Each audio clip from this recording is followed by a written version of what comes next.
तर मित्रांनो, तुम्हाला माहीत आहे का, भिवंडी तालुक्यातील मराठेपाडा येथे महाराष्ट्रातलं पहिलं छत्रपती शिवाजी महाराजांचं मंदिर उभारलं गेलंय. तर हे महाराष्ट्रातलं पहिलं छत्रपती शिवाजी महाराजांचं मंदिर आहे आणि आज आपण तिथे दर्शन घेण्यासाठी जाणार आहोत. तर स्वागत आहे मित्रांनो तुमच्या माझ्या मिनी व्लॉग मध्ये. तर मी आहे संतोष आणि माझा मित्र कुणाल. तर आज आम्ही दोघे निघालो महाराजांच्या दर्शनासाठी. तर तिथे कसं जायचं तर तुम्हाला सांगतो. तर भिवंडी बस स्थानकावरून जवळच आजूबाजूला बघितलं ना मित्रांनो, तर ऑटो व इकोची सुविधा असते. तर बघा, तुम्हाला जो पण इझी ऑप्शन पडेल तो तुम्ही चूज करा आणि मंदिरापर्यंत या. तर आम्ही आपल्या स्कूटीवर हा प्रवास पार पाडलाय. तर खूप ऊन देखील लागत होता मित्रांनो, पण काय नाही, आम्ही कसं तरी करून मंदिराजवळ पोहोचलो. आणि चला आता आपण आत जाऊ.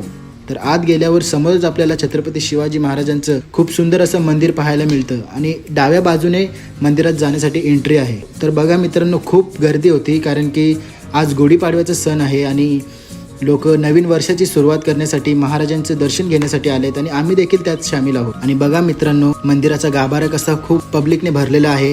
तर आम्हाला खूप सुंदर दर्शन भेटलं महाराजांचं आणि आम्ही आता दर्शन घेतलं आणि आता आम्ही खाली चाललो.